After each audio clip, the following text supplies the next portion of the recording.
Com a mão, handball, basquetebol, voleibol, futebol, com os pés, com as pernas, com a cabeça. Vamos, Deco vai fazer o golo, atira, golo! Isto é o Sport do Benfica, não é o Paulo de Salónica. Riquelme, solo por él en este gol. Señoras y señores, Riquelme a los 20. Só sou na PlayStation. Na PlayStation eu consigo resolver isto.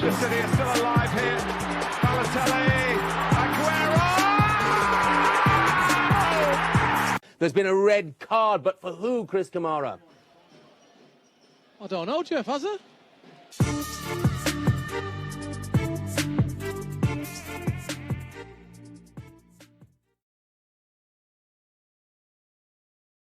Como é que é?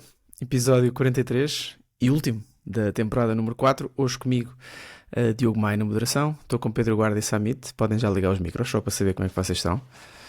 Olha, estou bem. Tivemos juntos há bocadinho a ver verdade. A final da taça, portanto foi um momento de companhia, foi agradável. Foi, Cá estamos agora para gravar. É pena só estarmos os três ainda por cima no último episódio, mas isto é as vicissitudes. Sermos muitos de cada um ter a sua vida. E estão os dois no Jamor, não é? Tanto o Azevedo como a Rita, um Exato. a trabalhar, ou uma neste caso a Rita a trabalhar e o Azevedo a trabalhar, exatamente, também. Mas está, Trabalho de lazer diferente. Mas está tudo bem aqui e este fim de semana também é não final de taças, mas é final de vários playoffs aqui em Londres. O playoff de acesso entre o Sheffield e o Sunderland foi qualquer coisa.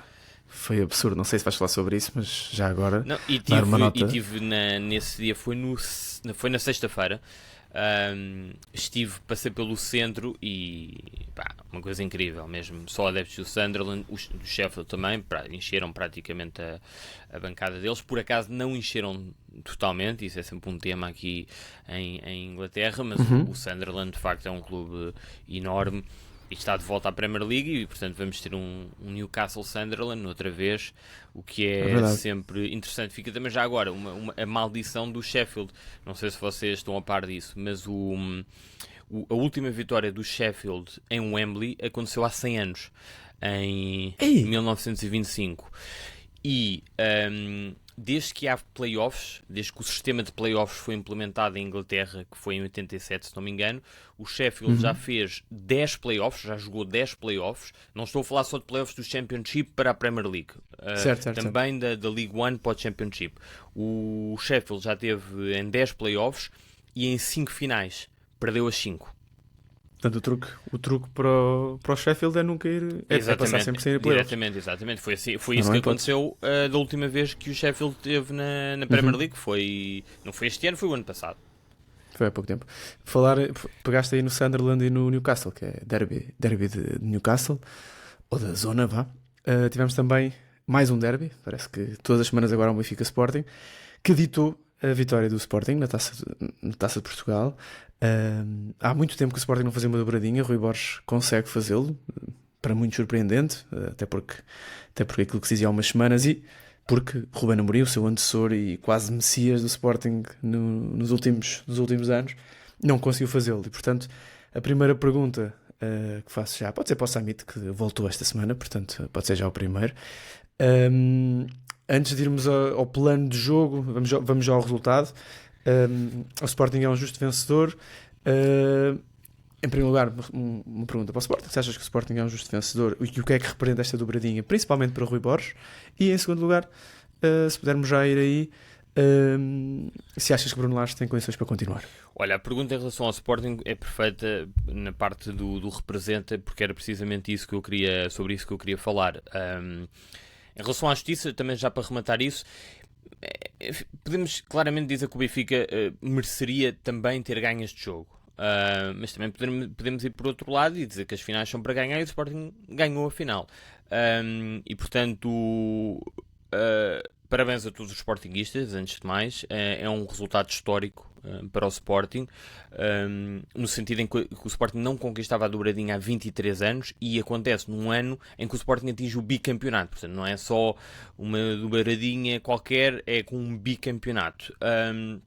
E eu acho que isto é uma demonstração de força do melhor clube português da atualidade, acho que todos concordamos com isso, mas não é só uma demonstração de força, é também o coroar de um bom trabalho que tem sido feito no Sporting. E portanto eu acho que este jogo, esta final, é importante falarmos daquilo que representa tanto para o Benfica como para o Sporting. E acho que em relação ao Sporting é preciso dar valor, lá está.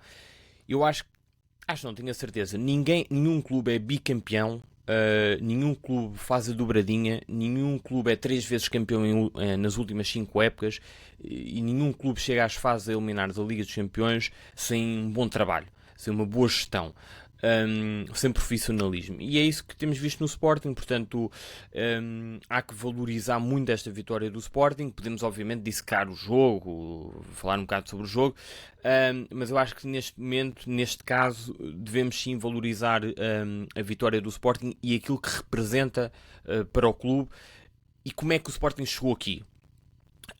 E eu acho que há um momento, só para arrematar e para terminar aqui a minha primeira intervenção, há um momento, a forma como o Sporting chega ao prolongamento para mim é poético e mostra a diferença entre os dois clubes.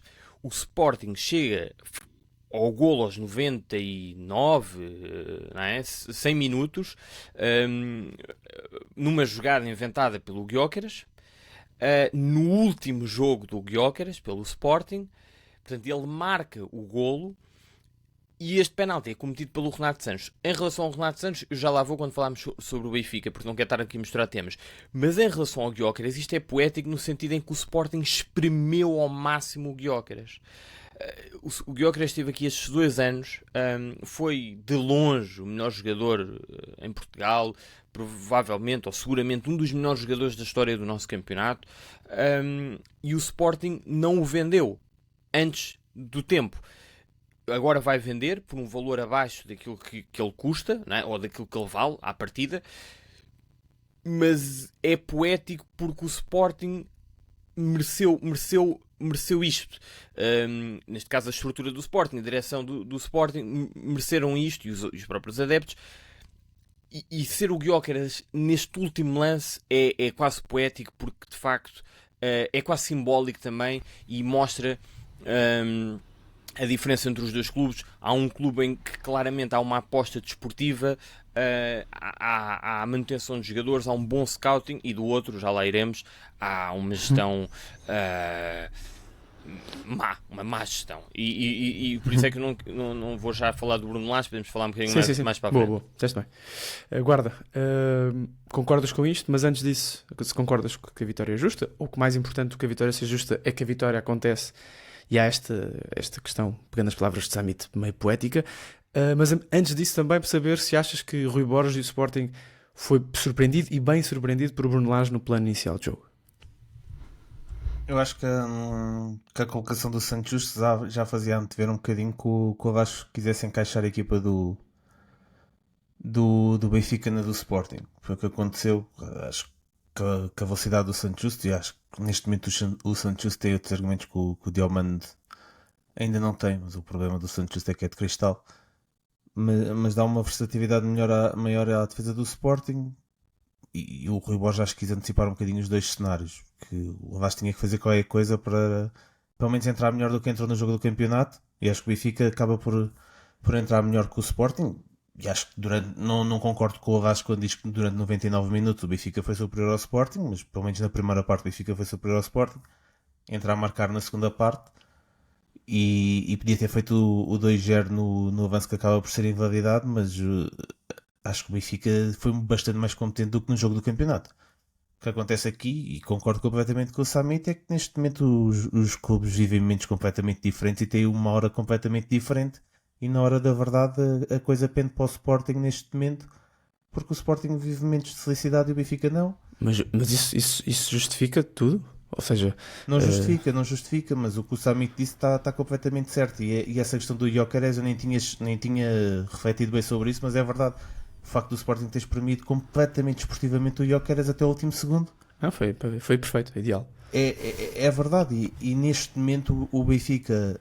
Este jogo acaba por ser o reflexo perfeito da época do Benfica. Até a questão de ser o Renato Sanches a atropelar o Gyökeres naquele último lance. É verdade, porque as coisas neste momento pendem completamente para o lado do Sporting.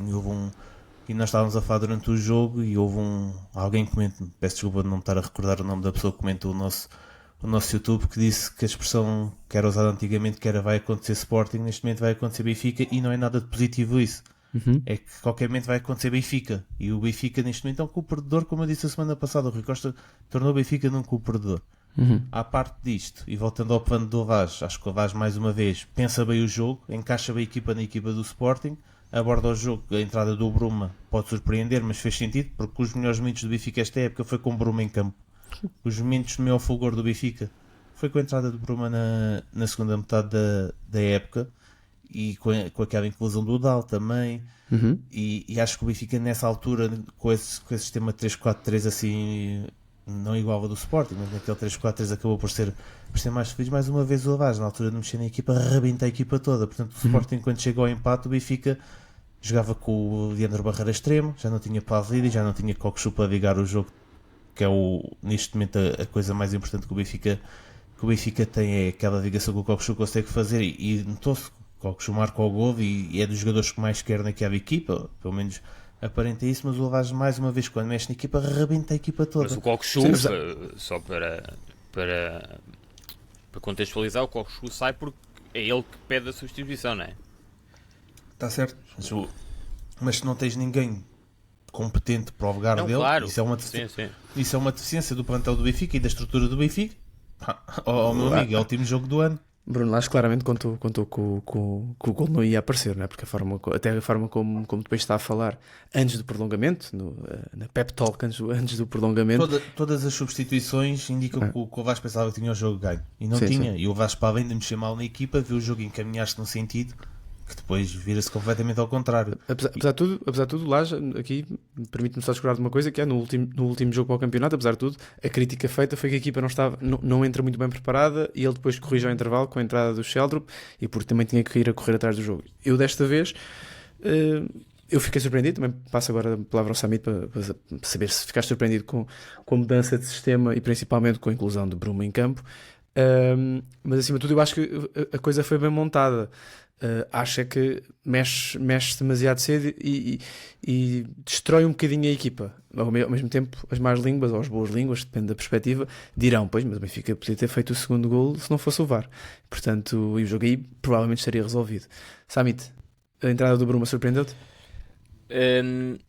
A titularidade, melhor dizendo. Eu tinha a certeza que ele ia mudar, porque eu acho que a primeira parte do Di Maria frente ao Sporting na Luz facilitou-lhe a situação. Portanto, era, na minha cabeça, era bastante óbvio que o Di Maria não iria jogar.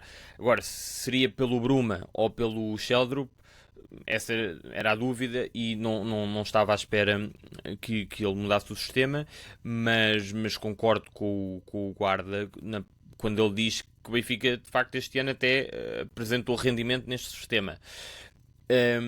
Eu acho que a coisa até correu bem para o Benfica, até pelo facto por ter 5 jogadores atrás, principalmente os 3, Carreras do lado esquerdo, Otamendi pelo lado direito e António Silva no meio. E essa também é uma surpresa, é uma novidade, porque é o António Silva que fica no meio, porque é um jogador que se bate melhor com o Gyökeres, e eu acho que foi por aí. O Bruno Lage disse isso na conferência de imprensa. Eu não ouvi a conferência de imprensa no final do jogo, mas calculei que fosse este o objetivo, e acho que correu bem nesse sentido. Mas o facto de ter um trio de centrais, digamos assim, anulou muito o espaço do Trincão e do Pote, porque o Otamendi e o Carreras tinham ali uma referência na marcação, e anularam esse espaço, e por consequência o Sporting teve menos linhas de passe para esses jogadores, e acho que foi isso que fez muita diferença na primeira parte. Mas o Pote na segunda até apareceu muito mais baixo, já noutras zonas, etc., até sair. Portanto, acho que já agora também dizer, o Guarda estava a dizer vai acontecer Sporting, neste momento o vai acontecer Sporting é exatamente o oposto. Quando vai acontecer Sporting, hoje em dia o Sporting ainda vai no mínimo empatar, empatar o jogo e portanto queria só dar aqui uma nota, Mai, que é também em relação ao Sporting, só para fechar esta questão do Frederico Varandas, porque eu acho que é importante nós olharmos para esta época do Sporting. O Varandas neste momento, foi eleito em 2018, soma 3 campeonatos nacionais, 3 taças da Liga, 2 taças de Portugal e uma supertaça. São 9 troféus em 7 anos. É o primeiro presidente do Sporting bicampeão desde os anos 50 e é o primeiro presidente do Sporting a conquistar 3 títulos de campeão nacional desde João Rocha, que foi presidente entre 73 e 86. E é o primeiro presidente na mesma época em que 3 treinadores são campeões. Exatamente, pronto. Provavelmente. E até por causa dessa questão dos treinadores, porque nós podemos dizer, bom, obviamente que esta época é um bocado atribulada e há a questão do João Pereira. Mas se nós olharmos, e voltando aqui à questão da comparação entre os dois clubes, o Sporting, o ano passado, acaba o campeonato, é campeão e mantém Inácio, Diomande, Yulman, Trincão, Pote, Morita e sobretudo Gyökeres e Ruben Amorim. Do 11 da equipa que jogou mais vezes o ano passado, só houve 2 jogadores a saírem do Sporting, Coates porque regressou para fechar a carreira, não é? Para o Uruguai, e o Adam. 2 jogadores. Isto no Benfica é impensável acontecer. É impensável. E 2 jogadores sempre já num percurso descendente das suas carreiras, sim, não é? sim, Nem claro, sequer são jogadores que são exatamente, vendidos. E o Adam principalmente era um jogador até que já se dizia que iria ser substituído mesmo que ficasse no Sport. Pois é verdade. Portanto, e manteve Ruben Amorim. E isto é muito importante. Pois é uma época atribulada porque o Man United, já disse isto no outro episódio, o Man United aparece. Há um erro na análise do João Pereira, é verdade. Mas até a forma como a estrutura do Sporting reage ao erro, corrige, não insiste, não fica ali no orgulho, resolve. Podemos dizer o Rui Borges não é verdade, mas o Rui Borges estava a fazer uma boa época no Vitória. É uma contratação que faz sentido, na minha opinião. Sim. Agora vamos ver se o Rui Borges é um Di Matteo do Sporting ou se é um vamos ver para o ano. Mas a verdade é que eu acho que. E outra coisa, é que isto não é só manter jogadores. Se nós olharmos, quem era o Yulman, quem era o Gyökeres? O Morita é contratado ao Santa Clara, o Pote vem do Famalicão, não é? O Trincão andava perdido pelas equipas. Portanto, também há um excelente scouting, não é só esbanjar dinheiro. Portanto, isto muda. Esta vitória não é. Lá está. Quer dizer, o Benfica fez uma boa primeira parte, etc. Podia ter ganho, podia ter perdido. Mas esta vitória representa muito mais do que isso e representa a diferença entre os dois clubes, a gestão dos dois clubes. Sim, apesar de tudo. Desculpa. Não, vai agora, diz isso. Apesar de toda a contratação do Gyökeres e do Yulman, também é a mudança do paradigma do Sporting, comprar ser muito barato e às vezes contratações duvidosas. Mudança de chip, claramente. O Gyökeres custa 20 milhões e o Yulman acho que 17, portanto são contratações em termos financeiros que requereram. Sim. Mas um investimento que nunca tinha sido feito. Mas o Guarda é sustentado, na minha opinião. Ou seja, o Sporting cresce e já está num ponto em que consegue pegar em 20 milhões, ainda não só ao nível do Benfica, porque o Benfica consegue pegar no mesmo dinheiro que o Sporting utilizou para ir buscar o Gyökeres e ir buscar o Artur Cabral. Exato. Aí está a diferença. E este ano, por exemplo, o Sporting vai o Debast, acho que não foi barato, não estou em erro, acho que também foi na casa 16, dos 16. E acaba por sair bem, porque aí mérito ao Rui Borges, que inventava um médio, e a coisa acaba por sair muito bem. Por exemplo, hoje não havendo Diomandé, podia haver, em vez de jogar o Santos Justo, podia jogar o Debast da Central, mas eu acho que o Debast, desde o início do ano, principalmente na Supertaça, deu alguns sinais de nervosismo lá atrás, e depois quando pegou a médio, pegou muito bem.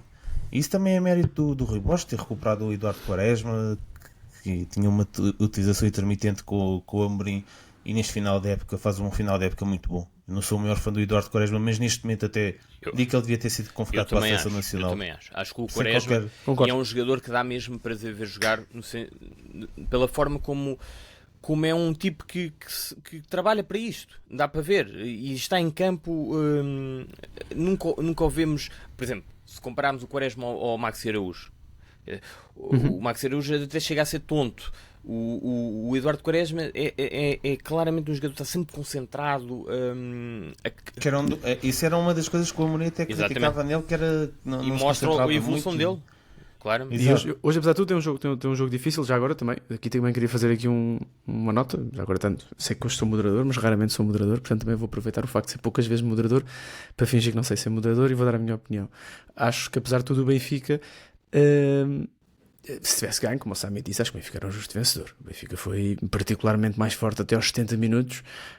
Teve mais oportunidades, 2 ou 3 belíssimas intervenções, já ia dizer do Adam, mas não é o Adam, é o Rui Silva, que é para mim um upgrade ao Adam. Acho também que o Sporting sofreu um bocadinho com aquilo que foi o festejo do título, uma semana se calhar um bocadinho mais de descompressão, que é perfeitamente natural. Acho que voltamos ao tema, acho que o Sporting não encontra este empate, acho que o Benfica permite este empate, e são coisas que apesar de tudo não é muito relevante saber quem é que foi à procura ou quem é que deixou de ir à procura, porque no final do dia o que importa é quem é que venceu, e acho que o Sporting vence e vence bem, porque as finais são para ser ganhas, mas apesar de tudo acho que o Benfica permitiu, e aqui se calhar passando aqui a bitola para o Benfica, acho que também Bruno Lage permitiu-se isso, porque distribuiu a equipa, não sei se a palavra é muito forte, mas acho que a equipa facilitou o processo para a equipa descer muitas linhas, e não é que o Sporting tenha tido propriamente muitas oportunidades, diga-se, esteve mais perto da área do Benfica, mas não teve muitas oportunidades. Acho que depois mostra muita infantilidade da própria equipa e a forma como gera a forma como está a ganhar 1-0, muito pouco tempo perdido. E o que quer queiramos quer não numa final é importante, e depois acho que a imaturidade de um jogador como o Renato Sanches, mas também até chegar ao lance, até chegar à grande área, a forma como nenhum dos jogadores do Benfica faz falta sobre o Trincão, se não estou enganado, é para mim absolutamente inaceitável para este nível. Não, só aqui uma à parte. É muito engraçado. Acho que nunca. Nós normalmente até gravamos o último episódio, que costuma ser depois da taça, mas eu acho que nunca disse isto. Mas eu sinto isto desde criança. O Jamor, o estádio do Jamor, que é um estádio que eu gosto muito, particularmente, percebo todas as questões que estão envolvidas com o Jamor, mas do ponto de vista estético, é um dos meus estádios preferidos. E olhando e vendo o jogo na televisão, principalmente, é um estádio, não sei se concordam comigo, parece que tem sempre muito espaço em campo. Parece sempre que há muito espaço. O campo parece maior. Não sei se é como é que se diz? Da pista olímpica, sim. Mas parece sempre que há espaço e parece sempre que os jogos são partidos. Se calhar é porque é uma final e normalmente os jogos partem ali aos 60, 70 minutos. Mas pronto, isto era só uma parte. Sobre o Benfica, perguntar-vos se acham que quem é que é o maior responsável por esta derrota, se é a sorte, se é o acaso. O Florentino falou muito sobre isso. Bruno Lage também fala um bocado sobre isso e depois fala sobre questões de arbitragem, que eu também quero ir lá porque vos quero perguntar, mas acima de tudo, pode ser tu, guarda agora, o que é que Lage fez mal ou o que é que Lage podia ter feito diferente para não perder este jogo hoje? Tal como já dissemos há bocadinho, a saída do Cockchu para meter o Renato Sanches, eu olhando para o banco, se calhar com o Austin tocado, colocar o Barreiro, não sei, mas não havendo outra opção. O problema disto é que o Benfica, estruturalmente, o plantel do Benfica está mal construído. Portanto, tu não tens um jogador que tu tiras o Cockchu, que é um jogador de transporte como o Renato, mas o Cockchu transporta a bola em passe. Não é no físico, não é no encosto. O Renato é um jogador que sempre foi isso. O Renato, quando era bom, quando era jogador de futebol, o Renato era isso. Era jogador físico, ganhar no duelo físico, nunca foi um jogador de passes a rasgar, foi um jogador que sempre, toda a vida, foi no duelo físico e no transporte de bola, no pé, em corrida. E muitas vezes acusado de falhar passos básicos, não é? Portanto... Toda a vida o Renato foi isso. Muito menos agora. Se podia contar com o Renato para para congelar um jogo que tinha que ser congelado. O Renato não ia fazer isso, ainda para mais com não sei quantos jogos perdidos. Só desta última deva. O Samit recuperou esse dado no nosso grupo. Não sei agora quantos jogos foram, mas já perdeu. Ele já lá vai, de certeza. Sim, perdeu não sei quantas semanas de competição. Portanto, o Avaz tem culpa nisso, mas o verdadeiro culpado deste momento do Benfica está mais acima que o Rui Costa. Isso. Mas aguarda, mas podemos justificar uma derrota. Podemos ir ao meio, mas tu olhas para o banco do Benfica. O Benfica tem o Leandro Barreiro, ok. Não é nada do outro mundo, é um jogador fiável que entrou aos 91. Tem o Austin, que estava tocado, mas é um jogador, toda a gente, super fiável, para não dizer mais. Tem o Renato Sanches, tem o Di Maria, tem o Belotti, tem o Sheldon para sair do banco. Tu olhas para o banco do Sporting, o Rui Pós não tem as mesmas opções. Rebores tem o Fresneda, que era um jogador que estava dispensado em janeiro. Tem o Mateus Reis, que é fiável, mas não é fiável ao nível do Auschwitz, por exemplo. É um jogador bom de plantel, está muito bem no Sporting, já é tricampeão, creio eu também. Acho que faz parte desse voto. Penso que sim. Mas não é aquele super craque. Meteu o David Moreira, que acabou o jogo, mas não sabíamos quem era, Diogo. É verdade. Estávamos a comentar um com o outro, mas quem é que é este? Acabou de jogar. Eu pensava que era aquele influencer brasileiro que andou a tirar fotos com os jogadores de Sporting e a fazer danças no jogo do título. E não estou a gozar. E depois mete o Morita, que eu gosto muito também, o Arder, que desequilibrou o jogo, e o Giovanni Kenda. Ok, deixa de fora Eduardo Felicíssimo e o Biel, que foram um flop. O Felicíssimo ainda pode não ser muito bem o que é que ele vai dar. Pronto, mas o Biel é um flop. Em termos de investimento, de opções, o Benfica tinha a obrigação de fazer muito mais com aquilo que tem. Mas as opções do Sporting parecem mais bem, mesmo que se calhar do ponto de vista individual, com menos qualidade, ou na comparação direta. Não sei se fizermos essa comparação direta, não sei se é assim tão diferente, mas parecem mesmo, talvez com menos qualidade individual, do ponto de vista coletivo, muito mais integrados num sistema e num plano montado, não é?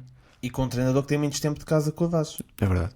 Portanto, a culpa é do Vaz e é de quem está acima do Vaz. Eu acho que a base da culpa neste momento do Benfica é da presidência e da direção. Eu concordo com isso no geral. Acho que uma derrota aos 99 minutos em que há um penalti, acho que apesar de tudo há muita coisa que pode ser feita, mas quer dizer, apesar de tudo aí o presidente, os problemas são maiores do que só para um jogo, não é? Uma final, acho que isso para um campeonato é possível, para uma final de uma Taça de Portugal. É o acumular tudo. Eu percebo. Por exemplo, tiras o Tomás Araújo aos 77 minutos. Tomás Araújo aos 77 minutos porque joga há 2 meses a arrebentar-se todo. Tens razão. Se sempre a alguma altura entre o Austin estava todo arrebentado também. Portanto, é um acumular de situações, pá, no mínimo duvidosas. Lembrar ainda que o suplente, o lateral direito suplente do Benfica chamava-se Caboré. Verdade. Sim, essa é outra. Na minha vista tinha 2 flops, eu até ignorei o Caboré de tomar o que nem valia a pena de ir para os flops. Sim, acho que entra para os flops. Não, mas mostra também, é um exemplo da gestão que foi feita. Já lá vamos aos destaques da época. Temos aí uma listinha. No meu caso não era destaque, era um não, exemplo. Mas sim, aqui era só para fazer aqui uma pontezinha. Porque mas neste momento não sou daquelas pessoas que diz que tem que ser uma varrer tudo de cima a baixo, até porque neste momento estávamos a comentar isso no final do jogo. As épocas terminassem bem ou terminassem mal, para os clubes que nós mais gostamos, nós pensávamos sempre, estamos em maio, isto só volta em agosto, temos aqui 3 meses para descansar.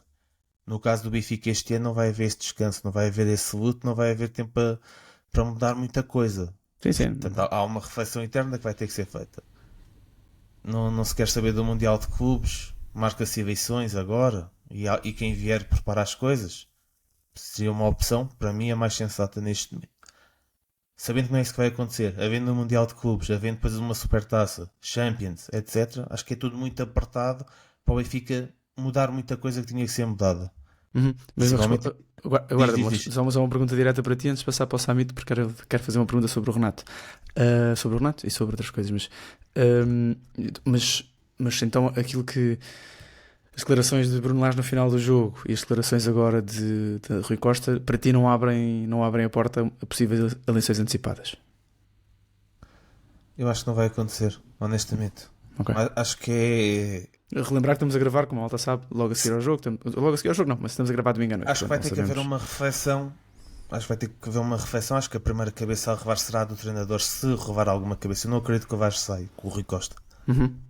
Não acredito. E não acredito que o Rui Costa faça aquilo que se exigia neste momento, que era perfilar os candidatos que já se chegaram à frente, organizá-los e dizer, meus amigos, correm uns rumores que eu acredito que sejam verdade, que o Rui Costa nem se vai recandidatar, tem uma imagem desgastadíssima neste momento. Dizer, meus amigos, vocês é que vão avançar em outubro, avancem já. Não é só uma imagem desgastadíssima, também há muito mais resultados. Já agora... que ajudam a esse desgaste. Claro. Mas isso é o que devia ter sido feito. Agora, tu quando falas das declarações, eu não me parece que sacudir a água do capote para a arbitragem da forma que foi feita não seja também para desculpabilizar o insucesso que esta direção e este treinador teve neste momento, porque as finais são para se ganhar. O Sporting ganhou a final, entre aspas, do campeonato, sacou o resultado que precisava na Luz, ganhou a final da Taça. A Taça da Liga, para mim, sinceramente, não conta e não podem contar para estas andanças. Ora bem, já agora deixar aqui a pergunta aos nossos ouvintes e espectadores, aí nos comentários do YouTube, depois de subscrever o canal, já agora.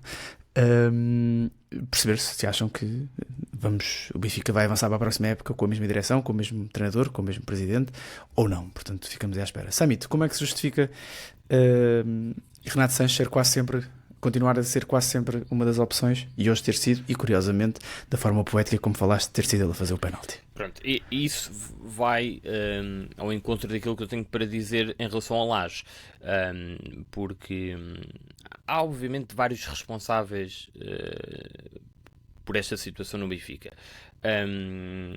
e o Lage, na minha cabeça, é a vítima de si próprio. Porquê que eu digo isto? Ele é vítima das condições que aceita sistematicamente para treinar o Benfica. Não tem a ver com as suas qualidades técnicas e táticas. Eu até acho que o Bruno Lage é um treinador com algum potencial. O Benfica, eu já vi o Benfica a jogar bem com o Lage. Mas o Lage desde logo aceita ser sistematicamente o plano B do Benfica, não é? Mais um botão de alarme. E isto tem mais a ver com a própria pessoa. E porquê que eu digo isto? Há dois exemplos crassos. Primeiro, na primeira passagem, não vou voltar atrás, portanto não vou estar a falar muito sobre isso, mas basta relembrar, ou basta as pessoas lembrarem-se da época que ele começa, portanto, 19-20 e da Liga dos Campeões que o Benfica faz. Portanto, há claramente uma indicação, na altura não era o Rui Costa o presidente, de que, na altura era o Luís Filipe Vieira, de que a Liga dos Campeões seria uma montra para o Benfica vender jogadores. E basta olhar para as equipas que o Benfica apresentou na Liga dos Campeões. Foram as condições que o Bruno Lage aceitou. E, neste caso, este ano, o melhor exemplo é o Renato Sanches. Porquê? E eu estou completamente à vontade porque, como o guarda disse isto no grupo no dia 3 de Abril, até fui confirmar, e disse assim: os termos do negócio com o PSG devem ser assustadores para o Benfica. O Benfica vendeu um jogador como o João Neves e parece que está obrigado a exercer a cláusula por um jogador que mal consegue correr. Ainda vou fazer um apanhado disto, mas o Renato Sanches, assim que volta de lesão, joga imediatamente, e eu nunca vi isto. E, portanto, o Benfica este ano faz 56 jogos. A equipa. O Renato Sanches é convocado para 19. Um terço. Portanto, ele perdeu 2/3 da época por estar lesionado. E foi convocado em 19 jogos. Jogou em 18. O único que não jogou foi com o Roger Schmidt. Portanto, com o Bruno Lage, sempre que o Renato Sanches foi convocado, das várias lesões que foi tendo, jogou sempre. Ele nunca... Esse dado é assustador. Repito, 19 jogos convocados, ele jogou em 18. E isto leva-me a crer que o Benfica tem uma negociata com o PSG. Eu já disse isto aqui há alguns episódios, e portanto só isto explica. Não há outra explicação para o Renato Sanches. Isto não tem nada a ver, pessoal, com o Renato Sanches. O Renato Sanches é um jogador que eu gostava imenso. Neste momento não tem condições físicas para estar no Benfica e em muitas outras equipas. Mas claramente que há aqui uma negociata no meio disto tudo. E o Bruno Lage aceita ser um peão nesta história. Portanto, essas são as condições que ele aceita. Mas o Bruno Lage teria nível para ser plano A no Benfica. Eu acho que ele próprio sabe que não. Não, quer dizer, mas ele também não tenta. Portanto, isto são as condições que ele aceita. Mas para ele se permitir... Certo, ok, mas para ele se permitir estes dois planos, que eu até acho que são parecidos ao nível de condições... também acho que há ali uma autoanálise de provavelmente eu não seria nunca escolher e portanto não sei se ele faz isso conscientemente. Ele está a treinar o Benfica, não está a treinar ele aceita, ele deve, ele joga as regras do jogo. Ele aceita as coisas como são. Pronto. E aconteceu da primeira vez. Epá, tenho pena porque não é propriamente interessante ver um homem, uma pessoa, a aceitar ser um peão, não é? Para não dizer outra coisa. Mas é isso que ele aceita. Agora, porquê? Se ele acha que não consegue mais, acho estranho. Mas, obviamente que, e termino com isto, obviamente que a maior responsabilidade no Benfica tem a ver com a estrutura, tal como eu comecei por elogiar todo o trabalho, toda a gestão que tem sido feita na direção do Sporting, pela direção do Sporting. Não há milagres. Ganhares o campeonato uma vez em 5 anos pode acontecer. Foi o que aconteceu com o Roger Schmidt. E depois viu-se que aquilo era uma mão cheia de nada. Agora, seres bicampeão, ganhares a dobradinha, ganhares 3 campeonatos, implica trabalho. E eu dei aqui exemplos de todos os jogadores que o Sporting manteve, do scouting, etc. E há 2 exemplos crassos que explicam o que o Benfica está do outro lado, que é João Neves e Gonçalo Ramos. O Gonçalo Ramos, há 2 anos, foi vendido antes da Supertaça, na semana da Supertaça. Ninguém fala sobre isso porque o Benfica ganhou a Supertaça. O Benfica entrou em campo sem ponta de lança. E na segunda parte meteu o Musa e ganhou o jogo com um gol do Di Maria. E já não sei se foi o Musa que marcou. Pronto. E quem é que o Benfica foi contratar? Ninguém. O Benfica vendeu o Gonçalo... desculpa. Foi contratar? Foi. Neste momento, foi contratar o Artur Cabral. Pronto, que não jogava... Artur Cabral, que já me disseram que é parecido contigo. Comigo? Bom. Porra. Epá, eu gostava que a minha conta bancária fosse parecida à do Artur Cabral e seria... Ele rapou o cabelo agora e tem uma barba parecida. Seria interessante. Mas o que eu estou a dizer é... Portanto, o Sporting mantém estes jogadores todos, faz um scouting bom, vai buscar jogadores que ninguém conhecia, ou jogadores interessantes, que alguns conheciam certamente, eu não. O Benfica, no caso do Gonçalo Ramos, vendo o Gonçalo Ramos na semana da Supertaça, sem qualquer plano B, vai para um jogo decisivo frente ao Porto, uma final, sem ponta de lança, ou com o Musa, que depois também já se foi embora. Marcos Leonardo, depois de repente vai buscar, ou seja, não há aqui uma gestão. O outro exemplo, João Neves. E já agora o Gonçalo Ramos custou menos ao PSG do que o Højlund ao Man United, mas pronto. E estou-vos a falar de 2 jogadores que vão jogar a final da Liga dos Campeões daqui a uma semana. O João Neves faz uma época no Benfica, um jogador de 18 anos, que claramente era um dos melhores jogadores do Benfica, enquanto que o Sporting mantém o Yulman. O Sporting é campeão, mantém o Yulman, mantém o Gyökeres, mantém o Pote, mantém o Ruben Amorim. O Benfica perde o campeonato do ano passado e vende o João Neves por 60 milhões e diz o Rui Costa que saiu um menino e foi buscar outro. Não, num negócio que ainda ganha contornos um bocado mais chocantes, quando toda a gente, inclusivamente a família do jogador, vem dizer que ele não queria sair. Exatamente. E nós falámos sobre isso num dos primeiros episódios.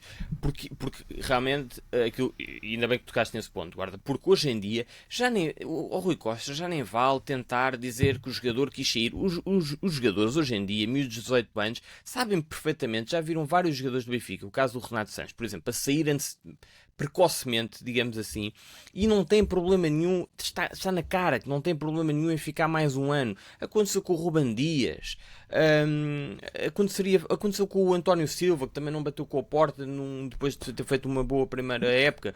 O João Neves, o irmão do António Silva, veio deixar isso claro, portanto... Até fica mal e desculpa, mãe, só para rematar, em relação às eleições do Benfica, eu não sei, o que eu não sei mesmo é o que é que neste caso o presidente do Benfica, tendo em conta o mandato, este mandato, e tendo em conta que estamos a falar de alguém que está ligado ao clube e à direção do Benfica há muitos anos, como é que ele se candidata, como é que ele se chega à frente perante os sócios, não é? O que é que ele diz? Para o próximo mandato, as minhas ideias são estas. E antes disso, eu sinto-me legitimado para assumir esta candidatura porque isto. É isso que eu não sei o que é que ele diz. É isso que eu não sei. Sim. Eu acho que vai ser, no mínimo, chocante também se o Rui Costa apresenta uma recandidatura. Pá, porque já não tem condições. Eu acho que ele não tem trunfo. Não tem. Acho que... Não tem. Que ele vai dizer? Aliás, se vier esta história do Bernardo Silva... Porque esta história do Bernardo Silva que já anda a sair e a circular, eu posso dizer uma coisa. Eu acho que o Bernardo Silva está longe do Benfica, mas tenho a certeza absoluta. E isto, mete as mãos no fogo e não me queimo. Bernardo Silva não volta ao Benfica com o Bruno Lage. Não se fala. Portanto, esta história aqui, o Rui Costa, para salvar a pele dele, vai ter que queimar outra vez o treinador, mas o treinador também já se percebeu que não. Mas eu acho que ele não vai tirar. Eu acho que ele não despede o Bruno Lage. Até porque, neste momento, ele já não ganha nada em despedir o Bruno Lage e em contratar outro treinador, sinceramente. Acho que já não há. O Vieira fez isso há uns anos com o Jorge Jesus. Acho que neste momento o Rui Costa já não conseguiria trazer ninguém e era assumir mais uma vez que falhou. Era escrever no papel: olha, falhei outra vez. Foi com o Schmidt e agora falho com o Lage novamente. Mais um treinador que vai. Em relação a esta política de vendas do Benfica, em contraponto com a política de vendas do Sporting, eu acho que o Sporting deu aí, mais do que dentro de campo, uma visão fora de campo ao Benfica de como gerir um clube de futebol, porque em primeiro lugar tem que estar os resultados desportivos E à conta desses resultados esportivos, o Sporting hoje em dia é favado em todo o lado por causa do Gyökeres. Ok, se calhar estás a pôr um jogador acima do clube, mas é assim, estamos em Portugal, meus amigos. Quando há um jogador que se evidencia da forma como o Gyökeres se evidencia, é normal que o jogador seja posto em cima do clube praticamente. Aconteceu isso com o João Félix, também não vamos ser hipócritas a falar. Aconteceu isso com os Decks e com os Falcões, os Hulks, aconteceu isso. Portanto, isto não é caso virgem.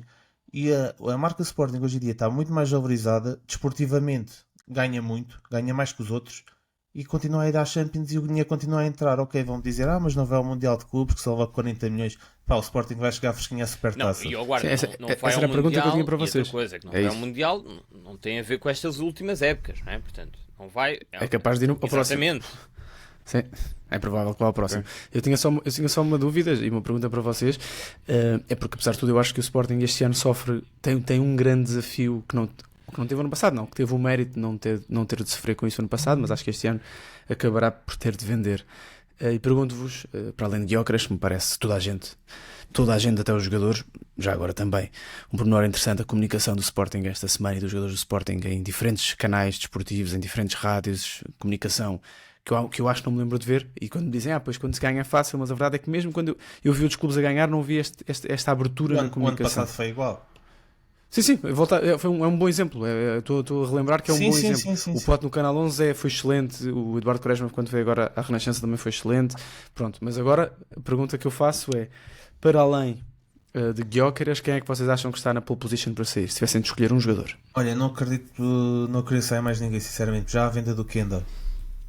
Com a venda do Kenda, que foi um excelente negócio para o Sporting, eu não participei nesse episódio, mas acho que os modos do negócio são excelentes para o Kenda, porque senão ia acabar emprestado ao Estrasburgo, e excelentes para o Sporting, garanto o encaixe. Estrasburgo vai fazer competições europeias. Mas o Estrasburgo não é o Sporting. Não é, claro. E fica com o jogador mais um ano. Acho que saindo do Gyökeres, acho que o Sporting não vai ter necessidade de vender mais ninguém. E para além disso, os jogadores gostam de estar no Sporting. Tu vês o Trincão a dizer que não quer sair do Sporting, vês o Yulman que a mulher dele é a melhor amiga da mulher do Varandas. Portanto, eu acho que não há interesse dos jogadores saírem no Sporting. E acho que estes exemplos que já falámos há bocadinho dos jogadores do Benfica que saíram sem sucesso, acho que isso também. E o próprio Trincão já andou lá fora sem grande sucesso, encontrou o seu espaço no Sporting, está à vontade no Sporting, faz um golo inacreditável agora na final. O António Silva ainda está à procura da bola. Portanto, acho que os jogadores sabem muito bem o sítio onde estão e se estão bem. Se o Sporting neste momento é um clube estável que dá todas as condições, acho que não há necessidade de saírem, e eu acredito que o Sporting não vai querer vender muito mais que o Gyökeres. Acho que a saída do Gyökeres é um abalo suficientemente grande e difícil de reparar para o Sporting se querer meterem muito mais em aventuras muito maiores. Portanto, eu não queria sair mais ninguém. A colocar alguém nessa pole position, não sei se não sairia ao pote. E há outra questão, eu estava aqui a ver, aliás, não é outra questão, é também para reforçar aquilo que tu estás a dizer, Guarda. Eu olhando para o 11 do Sporting, praticamente todos estes jogadores são internacionais pelas respectivas seleções, portanto estão bem, não é? Não, obviamente que depois há uma questão de jogar numa liga melhor, de ganhar mais dinheiro, etc. Mas se olharmos Rui Silva, Inácio, o próprio Quaresma que está mais ou menos na calha, o Catamo da seleção também, Yulman, Debasto, Maxi Araújo, Pedro Gonçalves, Gyökeres, Trincão, tudo isto, Diomande, que não jogou hoje, tudo isto são jogadores que estão nas respectivas seleções. Portanto, o Sporting já valoriza estes jogadores a este ponto. Eu também acho que, e foi bem lembrada a questão do Kenda, que mais um bom negócio em que se dá, em que o Sporting dá mais importância ao plano desportivo, eu acho. Portanto, mantém o jogador mais um ano, e também é interessante para o jogador, é verdade, e com a venda do Gyökeres, em princípio consegue... Sim, pode haver aqui uma surpresa, é verdade, mas... Eu acho que sai Gonçalo Inácio. Eventualmente, se calhar.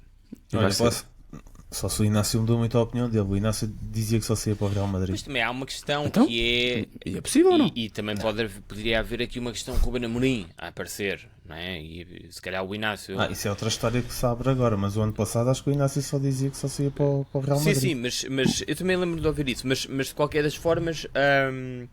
sim, também não estou a ver... Acho que o Sporting lá está tem aqui uma boa estrutura e não estou a ver o Sporting a perder muitos jogadores de um ano para o outro. Já foi. Portanto, independentemente do que acontecer no verão, vocês acham que o Sporting parte como candidato ao título? Sem dúvida. Neste caso, a Supertaça e ao título. Sem dúvida. Certo, Guarda? por uma questão de estabilidade, é óbvio. Muita coisa teria que mudar no Benfica em pouco tempo, porque o Benfica não tem tempo. O Porto está na mesma situação. O Porto, as férias que o Porto teve foram estas agora até dia 28. Nem foram grandes férias. O Porto vai começar a preparação para o Mundial de Clubes agora dia 28 e por aí vemos o estado em que o Benfica está, porque o Benfica vai começar para ter esses dias até dia 28, porque a competição vai começar nos Estados Unidos, vai começar dia 13 de junho até dia 13 de julho. Portanto, eu não sei quando é que o Benfica e o Porto jogam, quem é que joga primeiro. Acho que até o Porto joga primeiro. Mas o Porto joga primeiro. O Porto joga no primeiro dia, se não estou enganado. Haverá uma diferença de 2-3 dias entre as duas equipas. Quer dizer, o Benfica, se quisesse dar essas férias, dava 2 dias de férias. Até do ponto de vista legal, que está aqui um advogado, eu não percebo bem este contrato. Eu não sei, os jogadores, as férias dos jogadores neste momento, eu não faço ideia, mas isto é. Mas isto é precisamente o que nós já falámos aqui da FIFPro, por exemplo. Uma das coisas que é alegado é precisamente isto estar a violar os próprios direitos dos jogadores. Trabalhadores? Sim, trabalhadores neste caso. Muito bem. Algum comentário extra queiram fazer sobre a final da taça? A final da taça, só dizer, porque falaste do estádio em si, eu acho que está mesmo na hora. Eu tenho pena que as obras que vão ser feitas e que foram anunciadas e que foram vendidas como se fossem uma grande obra sejam tão limitadas, mas de qualquer das formas acho mesmo absurdo a Câmara estar virada para aquela bancada e não ao contrário. Disto, do ponto de vista de vender o produto, não há, pode haver uma razão qualquer, mas tem que ser ultrapassada. Não é normal num campeonato destes, numa liga como a nossa, termos um troféu tão importante como a Taça de Portugal no Benfica Sporting e de repente aqui uma pessoa que esteja a ver, se eu apanhar aqui um vizinho meu e se o convidasse cá para casa, ele perguntava-me o que era aquilo, não é? Até porque depois as outras câmaras têm imagens muito boas, porque as bancadas estavam muito cheias e as imagens são todas elas bonitas do ponto de vista estético. Sim. Mas temos que ver as repetições para isso. Olha, posso também, já agora que falaste, tu querias falar da arbitragem, eu só queria deixar aqui uma dúvida, até apontei isto, porque eu não tenho resposta para isto, mas queria lançar, isto não tem nada a ver se o Sporting foi beneficiado ou prejudicado, ou se o Benfica foi, mas há um lance, ou seja, o segundo gol do Benfica é anulado porque há uma falta, e bem anulado, porque há uma falta do Carreras que depois ainda leva a amarelo. E até foi um lance a roçar o vermelho. Há um lance na segunda... Acho um bocadinho exagerado. Sim, mas tudo bem, mas há uma falta assinalada, ou seja, o VAR chama o árbitro, e o árbitro não só anula o golo do Benfica, como dá amarelo ao Carreras. Exatamente. Na primeira parte do prolongamento, acho que é na primeira parte, há um lance em que o Arder, acho que é o Arder, que já tem amarelo, se não me engano, dá uma cotovelada, não estou a dizer que foi de forma propositada, mas dá uma cotovelada e ele leva ao primeiro amarelo precisamente por ter dado outra cotovelada. E o árbitro não assinala falta, a jogada segue e o Arder remata a baliza e a bola não entra. A minha questão é, se aquela bola entrasse, se o Arder marcasse o golo, o árbitro, a partir do VAR, iria chamar o árbitro para reverter a decisão e para assinalar falta. E aí daria o segundo amarelo.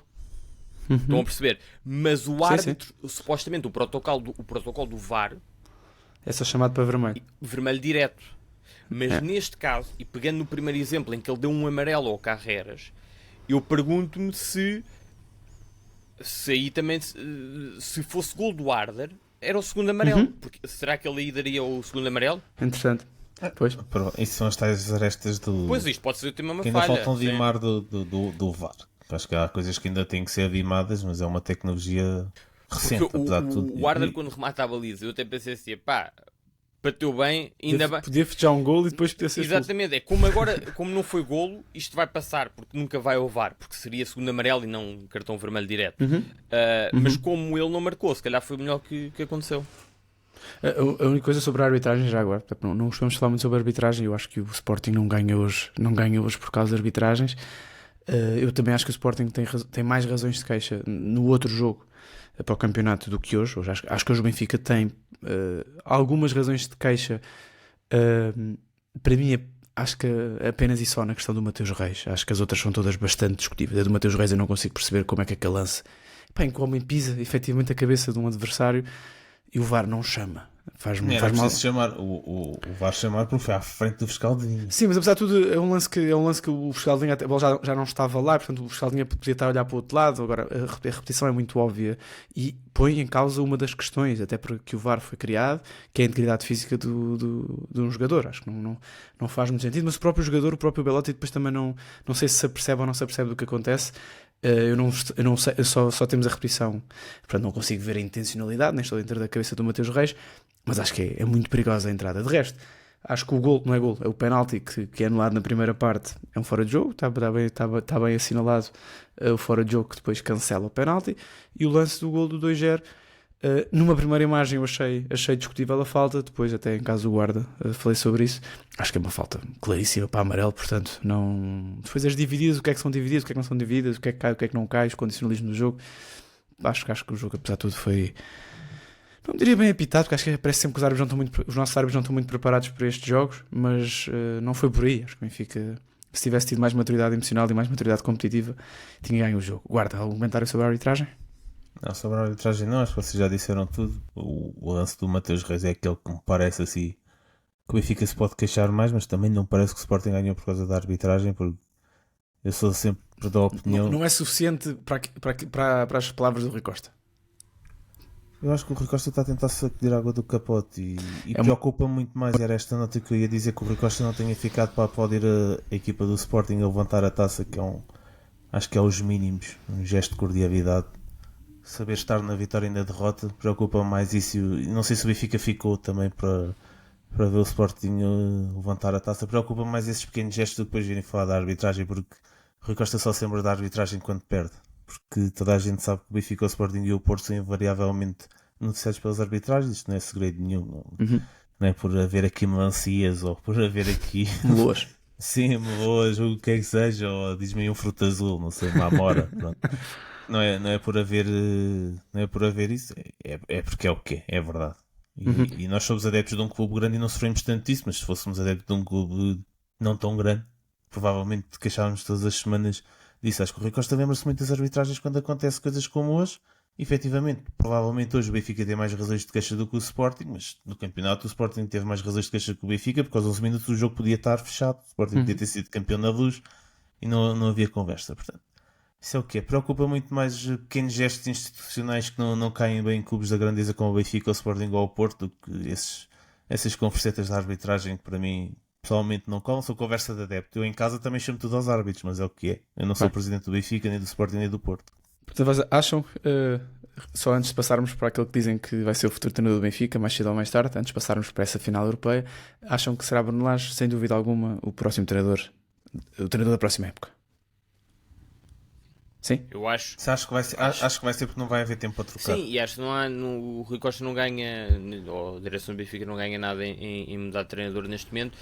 Bruno Lage só não seria o treinador da próxima época se agora... Se demitisse. Também, ou isso, sim. Se o próprio se ou demitisse, se agora do nada houvesse aqui quase por milagre, umas novas eleições ainda antes da época começar, mas acho que nem o próprio... acho que não vai acontecer. Seria muito interessante que este episódio ficasse rapidamente datado e que amanhã a conversa fosse completamente diferente e que houvesse uma demissão da direção do Benfica e por conseguinte o Vasco também acabasse por sair e até podia ser que o próximo presidente que fosse eleito até quisesse o Vasco. Sim, mas não é expectável que haja eleições assim, não é? Pois, portanto, eu acho que não vai acontecer. Acho que este episódio tão rápido não fica datado e ainda bem porque vão ter 3 meses para ouvir. É verdade. Vamos então à primeira final europeia que já foi disputada. Eu só tive a oportunidade de ver já um bom resumo alargado do jogo, não vi o jogo em direto. O Tottenham quebra jejum. Deves ir ver, por acaso. Sim. Não vi o jogo todo. Sim, não vi o jogo todo. Já vi uma boa parte da primeira parte e depois vi o resumo alargado da segunda. E queria perceber convosco se para vocês a época do Tottenham fica salva e, por conseguinte, se a época do United é uma das piores épocas que há memória porque não ganha a final europeia. O que é que acham?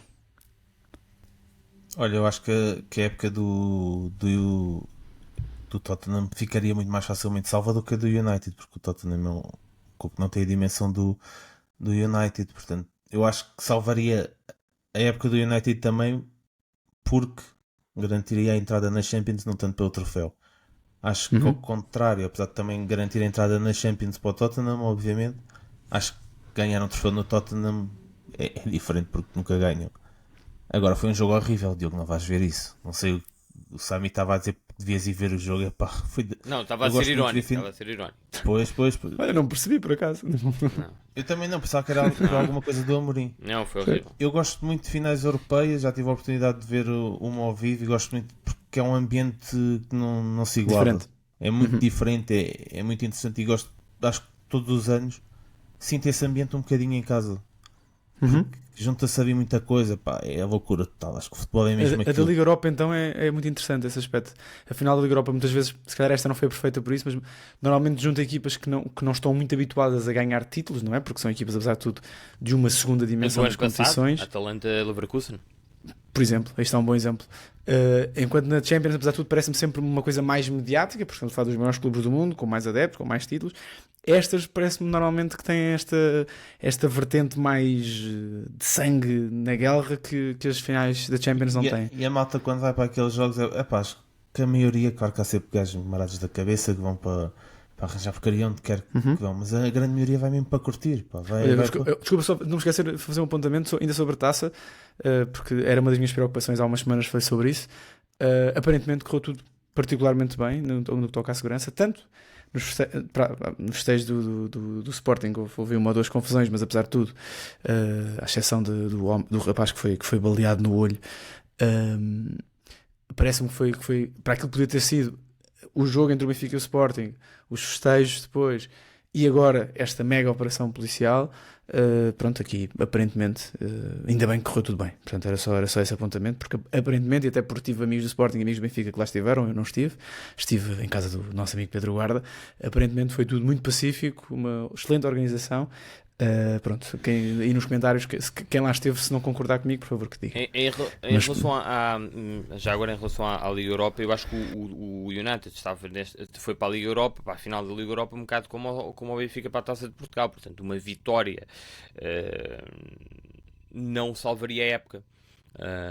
Tal como o Benfica, se ganhasse a Taça de Portugal, não salvaria a época. Apesar de tudo, uma Liga Europa é um bocadinho diferente. Mas estou a dizer também daquilo que se vai ouvindo aqui, é uma época.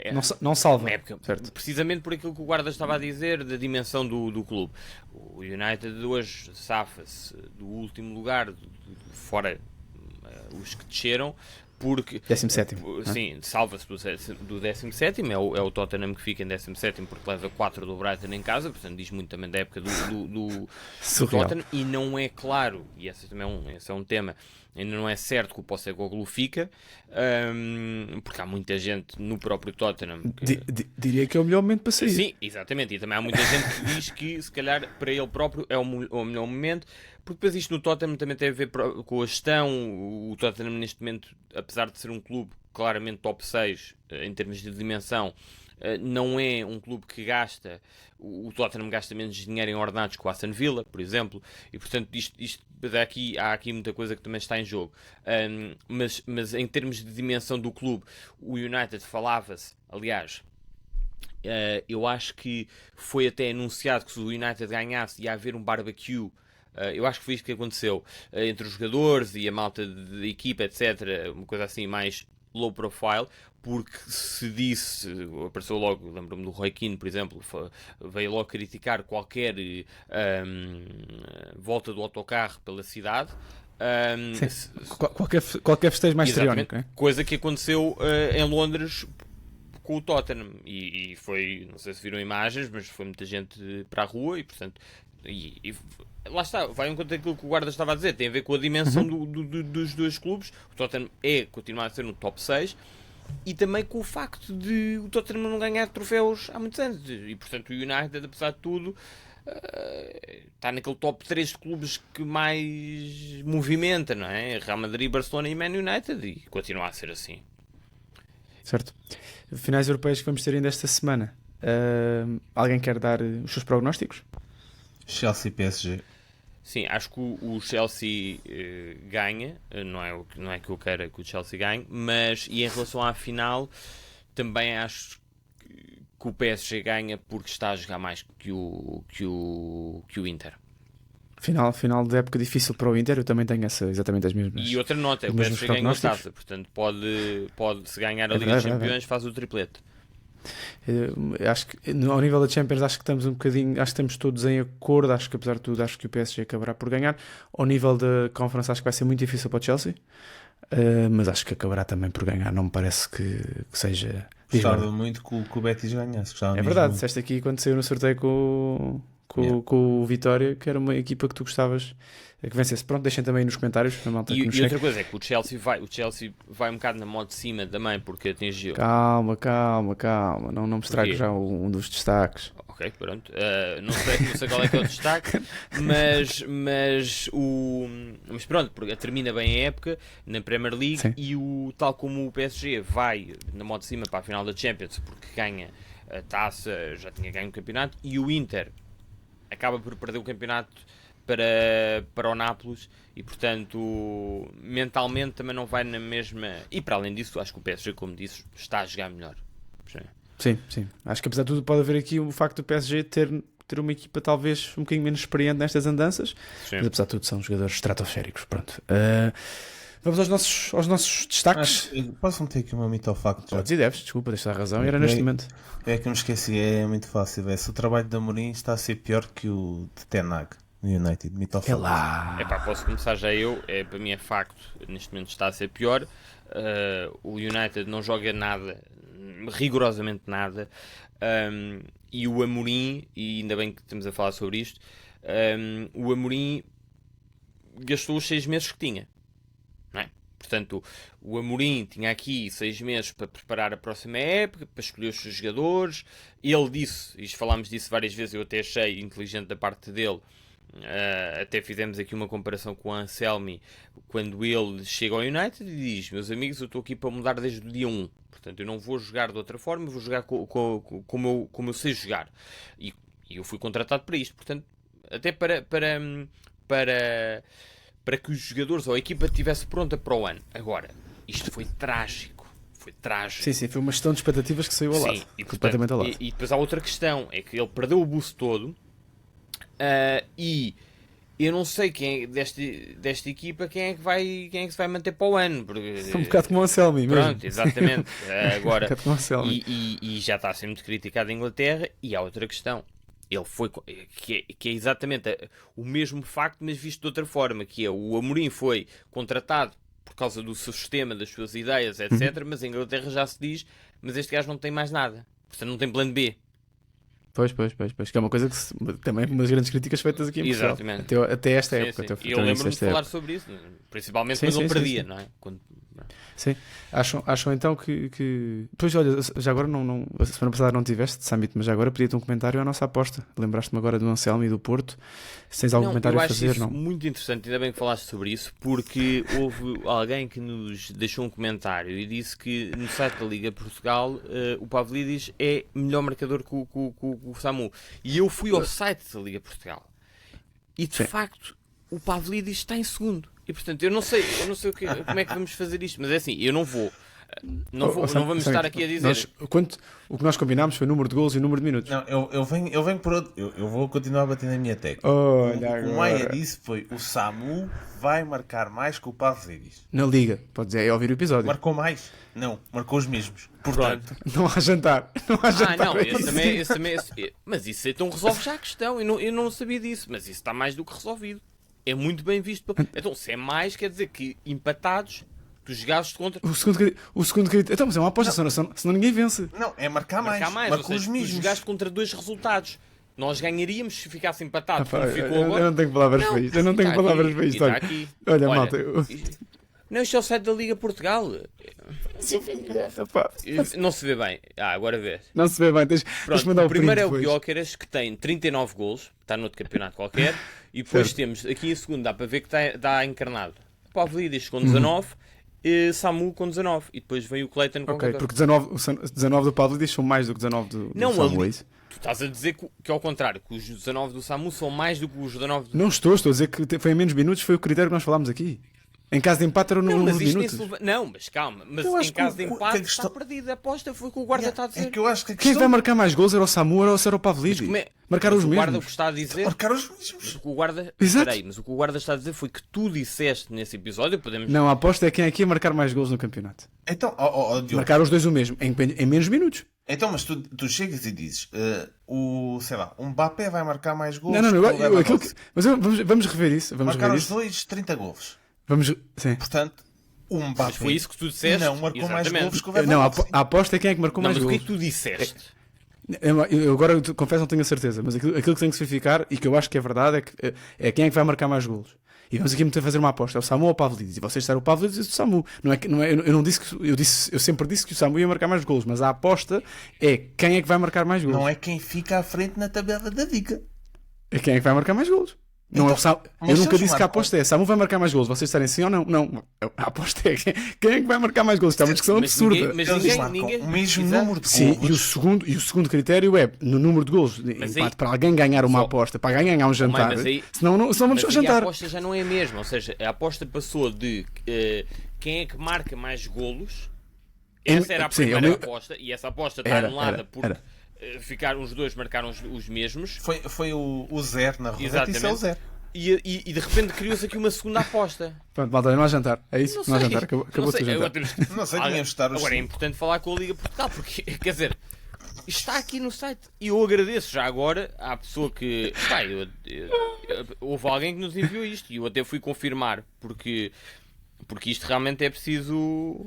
Pronto, vamos. Como, Está aqui olha, João Pedro. fica, João Pedro. fica para agosto. Fica para agosto. Não, mas imagina, ó mãe, jogas na roleta, é vermelho ou é preto? De repente sai o zero. A aposta ganhou a casa. Ganhou o Ok, casino. então ganhou quem? Ganhou a Liga, é isso? Ah, pá, provavelmente. Ganhou o restaurante. Nós vamos, é isso? Não estou a perceber a aposta. Portanto, ninguém ganhou a aposta, acabou a Pá, aposta. também não sei, estou só a tentar salvar a minha pele. Pois, estou a tentar aparecer. Eu não estou. Imagina, para mim, aquilo que eu achei que o Pavlidis. O Pavlidis esteve numa fase má. Depois eu achei, e já estava preparado, até andei a poupar nos últimos 3 meses, porque o Samu andou a marcar menos e o Pavlidis andou a marcar mais. Chegou uma última jornada. O Pavlidis tem o mesmo número de gols do Samu, tem mais minutos jogados. Pronto, é a vida. Vamos então aos destaques do ano, para fecharmos isto. Já agora deixem nos comentários quem é que acham que ganhou esta aposta, que eu acho que é de um absurdo total. Mas pronto, vamos então à lista e vamos aqui começar já. Quem é que vocês acham? É óbvio, isto é só, para já, é só para Portugal. Nós também acompanhamos mais a época aqui em Portugal. Como sabem, estes 43 episódios foram maioritariamente sobre Portugal e sobre o nosso campeonato. E portanto, melhor treinador, Samit. Roger Schmidt, não, estou a brincar. Vasco Matos, já expliquei porquê. Vem, ainda por cima, há uma continuação do trabalho que ele já tinha feito o ano passado. E isto mostra, de facto, que às vezes é preciso haver essa continuidade. Eu bem sei que no caso do Santa Clara também é porque o Santa Clara tem esses recursos. E muitas vezes os clubes, mas por exemplo, agora já vimos o treinador do Alverca já saiu, portanto, às vezes também não é culpa só dos clubes, os treinadores também têm que mudar, etc. Ou querem... Não já é saiu. oficial, sim. Foi para o Moreira. E o Vasco Matos, por aquilo que eu já disse sobre a forma como o Santa Clara joga, não só pelos resultados, portanto, em termos de resultados é histórico, obviamente, mas também dizer que o Santa Clara é uma equipa só de contra-ataque, como se isso fosse fácil, é redutor, porque eu acho que não é só isso, é uma equipa extremamente pragmática, extremamente prática, mas que joga mais do que isso, e portanto, faz uma época absolutamente brilhante. Guarda. Olha, tantas vezes batemos nele que depois do resultado hoje eu vou dizer Rui Porches. Bicampeão, não perde nenhum jogo para o campeonato O com futebol é mesmo momento, é? não perde nenhum jogo para o campeonato com o Sporting, ganha a Taça de Portugal, a Taça da Liga, perde nos penaltis. Fez também uma boa campanha no Vitória e nessa altura não se elogiávamos muito o Rui Borges e o Vitória do Rui Borges. Portanto, talvez não tivesse preparado da forma que nós achávamos e que provavelmente até o Frederico Varandas achava. Não tivesse preparado dessa forma para assumir o Sporting, mas a verdade é que assumiu e na hora H ganhou. Portanto, para mim, um treinador que é bicampeão tem que ser o treinador da época. Concordo com aquilo que o Guarda disse. Acho que o melhor treinador é o treinador que normalmente digo sempre que é o treinador que é campeão. Neste caso, não posso. Tem que ser coerente com aquilo que todas as épocas digo, ou que tenho dito.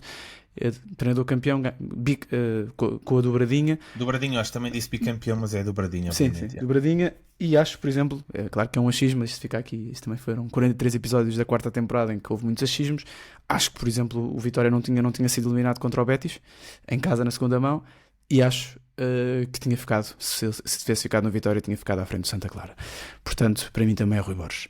Melhor jogador do campeonato acho que é Víctor Gyökeres, acho que não há grande tema para os três, correto? Não, Portanto, eu escolhi um fora extraterrestres, ok. que foi o Trincão. Olha, também tinha essa nota, mas tinha essa. Como é que é a expressão que a Rita usava muito e que nós usávamos? É uma. Uma menção honrosa. Uma menção honrosa. Exato. Uma menção honrosa. Portanto, também tinha o Francisco Trincão. A minha é o Yulman, porque eu tenho o Trincão mais para a frente. Ok.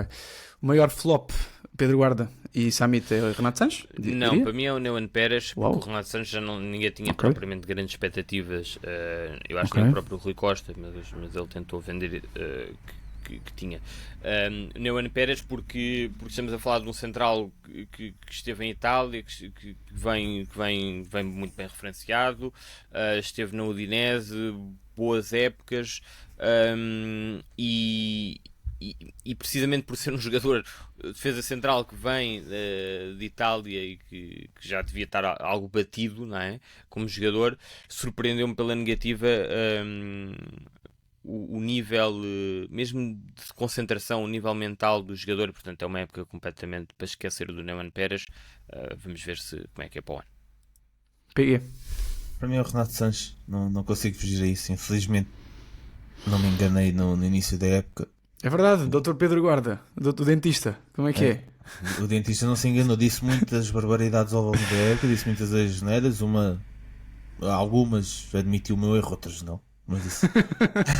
Mas isso faz parte. No caso do Renato Sanches, não me enganei, acho que é um flop pelo cartel que o jogador tem, pelas expectativas que tem e pelo nível do campeonato português, que apesar de tudo não é tão elevado como aqueles onde ele andou, não é tão elevado como em França, Itália, Alemanha e Inglaterra, porque ele já correu isso tudo.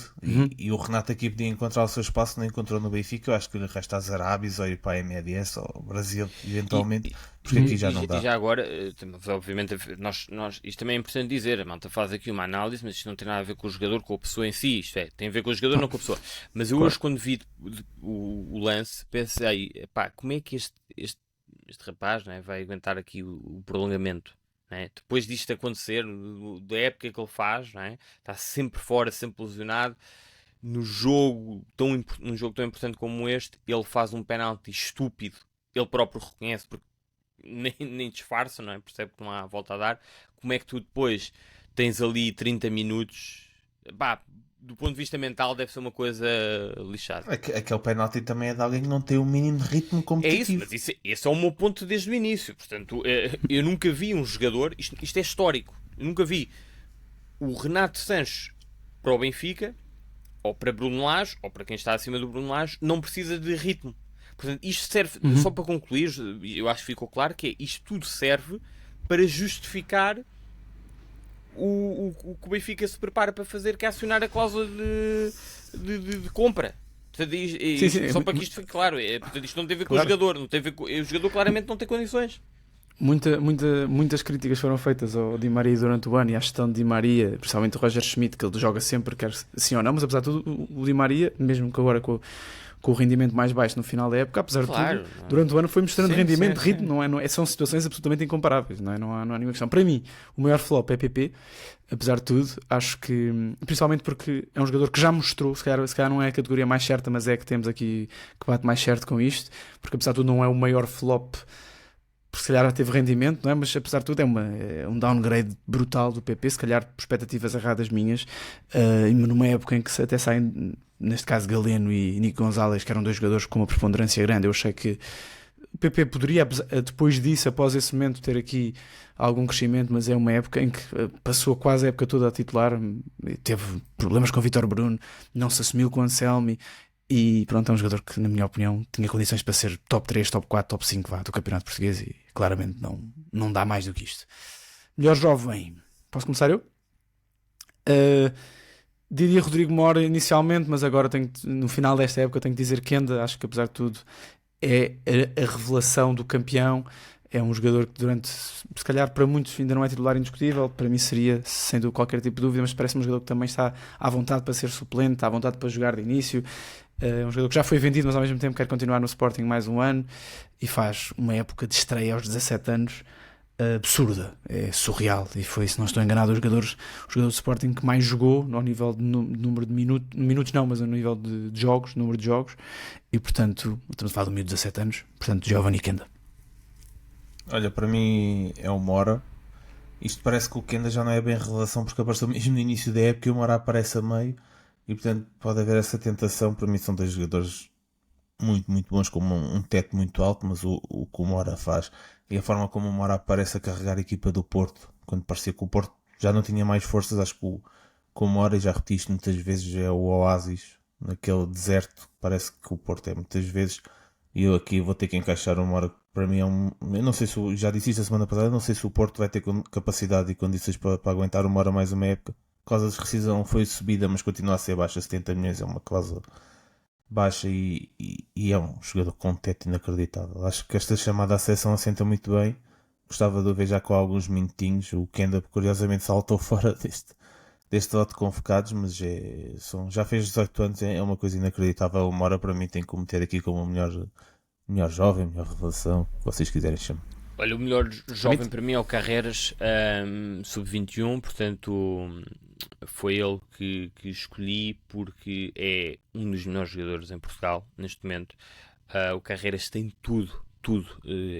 Não estava à espera desta época do Carreras. Estamos a falar de um jogador com 22 anos. Vamos ver se o Benfica o mantém, lá está. Porque isto é mais um exemplo, não é? Provavelmente, ou se calhar, sai, pronto. E pode haver casos em que o Benfica não pode fazer nada.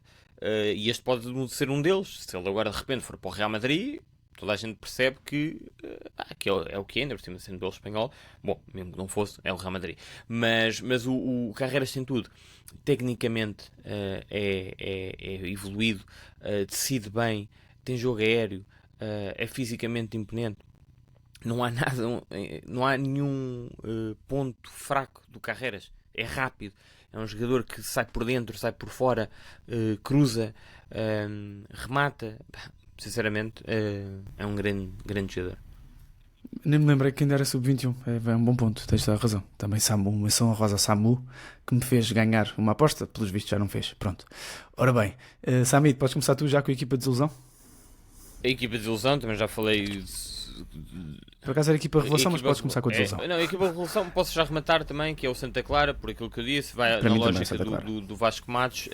A equipa de desilusão é o AVS, pela qualidade do plantel, mas de facto é mais um exemplo, e vai-se safar provavelmente, ganhou 3-0 ao Vizela, mas é mais um exemplo da gestão no escuro destes clubes. Foram quatro treinadores, começa pelo Daniel Ramos, e pela qualidade, ou pelo menos pelos nomes que tem no plantel, estava à espera de algo mais. Guarda. Para mim a equipa de revelação também é o Santa Clara, com duas menções honrosas, uma ao Estoril e outra ao Casa Pia. Duas equipas. O Estoril nós não dávamos nada pelo Ian Catra e por aquela mexórdia que havia ali, até as três que mantiveram o treinador. Exatamente, também era isso que eu ia destacar. As três equipas que mantiveram o treinador acabam por fazer épocas tranquilas. No caso do Santa Clara, mais que uma época tranquila. As outras duas, desde muito cedo se percebeu que o Casa Pia e que o Estoril iam acabar por safar da despromoção, que seria o objetivo principal, era não descer, e depois acabaram por fazer épocas tranquilas. O Estoril teve aí uma altura que teve com fulgor a sério. O Casa Pia também mandou 3 no Benfica em casa. Houve alturas também que conseguiu impor as suas ideias de forma diferente. Depois havia meio da época, teve um abalo no plantel, acabaram por sair pedras importantes. Também não nos podemos esquecer disso. O treinador foi a primeira época do treinador a este nível, só tem 32 anos. Também há aí um cenário recambulesco por causa das licenças e tudo mais. Eu já vou falar sobre isso, e é uma equipa que eu tenho curiosidade para ver para o ano, mas acho que essa tríade do Santa Clara, Casa Pia e Estoril, acho que é o que merece mais destaque. Acho que deve ser unânime. Olha, Mãe, deixa-me só dar Diz-me, também diz. já agora uma menção honrosa pela negativa. A minha equipa de desilusão foi o AVS, mas quero também deixar uma menção honrosa nesse prémio ao Gil Vicente, porque não fez uma época propriamente muito boa e estamos a falar de uma equipa que tem mesmo muita qualidade individual, não é só o Fujimoto e o Félix Correia. E mesmo com os jogadores que perdeu, tem outros e que contratou mesmo em janeiro, nós já falámos deles, muito bons e portanto estava à espera de mais. E já agora o Hugo Oliveira também, já porque o Guarda também falou de um treinador que se estreou, o Hugo Oliveira que se estreou já na fase final da época, entrou muito bem no Famalicão, portanto também estou para ver como é que vai ser a próxima época. Isto em Portugal, estou a dizer isto e a terceira jornada está foi... Porque neste momento as duas equipas do Minho, se eu não estou enganado, estão sem treinador. Neste precisamente. Oficialmente. Pois... Braga e Vitória. Exatamente, São duas sim, equipas sim, que, sim, por sim, exemplo, sim. são duas equipas que são sempre apetecíveis para estes treinadores que neste momento falámos agora e que estão... Fala a cabeça de Luís Freire, que está sem clube. Sim, mas o Braga está fechado. Vai o gajo o adjunto do Guardiola está fechado. Okay. Agora para o Vitória não está. Mas apesar de tudo, por exemplo, o Vasco Matos neste momento provavelmente é mais aliciante ficar no Santa Clara do que treinar o Vitória, nem que seja pelas competições europeias. Neste preciso momento. Esta coisa do Guardiola, do suposto novo treinador do Braga, é muito interessante porque é incrível como qualquer pessoa que trabalha com o Guardiola tem... Há sempre estas expectativas dos clubes irem ali buscar até mais, até dirigentes, etc. E isto já aconteceu há uns anos com o próprio Mourinho, não é? E antes do Mourinho com o Bobby Robson. Pronto. Havia muitos adjuntos do Bobby Robson. O Mourinho, não é? E o Guardiola também andou por lá. Portanto, é muito interessante isso. Já agora, a minha equipa revelação... Pá, nem preciso dizer nada, foi disso no primeiro episódio, portanto, eu fui... Não é revelação para ti. Não é, mas é para todos. É uma revelação para todos. E, portanto, acho que uma equipa que esteve até bem tarde, não digo até ao final da época, mas até bem tarde, até um possível quarto lugar. Depois o Braga assumiu e teve bastante bem uma segunda volta excelente da parte de Carlos Carvalhal.